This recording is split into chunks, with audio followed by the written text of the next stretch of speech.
troops are set to begin training on Leopard tanks in Germany. Several NATO allies have donated the German tanks to Ukraine. Training is expected to last 2 to 3 months, and it comes as Russia is believed to be preparing for another offensive. For more on this story, I'm joined by Nick Robertson, who is in Estonia. Nick, so much attention these days on the Leopard tanks. What more did you learn? Yeah, big military exercise here by NATO, 1,500 troops, over 500 vehicles, 44 tanks, the Danish Leopard 2 tank, German-made, of course. It's very similar to those that are going to be sent to Ukraine. British Challenger 2 tanks here as well. Those tanks going to Ukraine. So the lessons that Ukraine can learn from these military training exercises here, that by the way are just 170 kilometers from the Russian border, are very significant, because this NATO military exercise puts together the tanks and the infantry so that they can punch through enemy lines and try to take territory, which is exactly what the Ukrainians want to get their hands on these tanks to do. Danish Leopard 2 tanks, similar to those soon to be deployed to Ukraine, storming an imagined enemy position in Estonia. French troops attack fictional front lines as Estonian troops pretend to hold them off. All part of the Baltic nations' annual NATO winter exercise to gel the multinational alliance into a singular fighting force.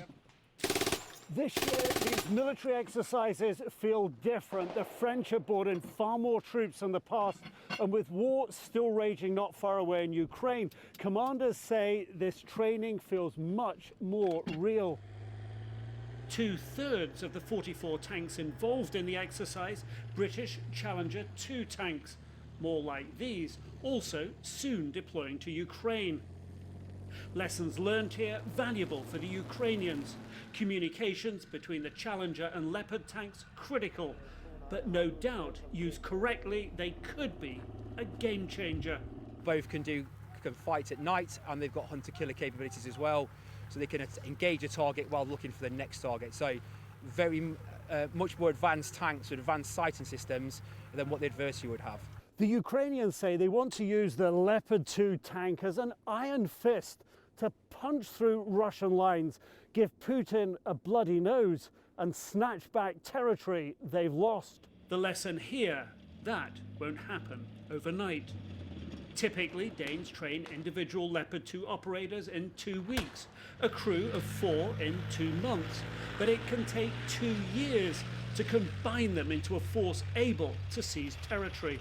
It's the tactics that takes time.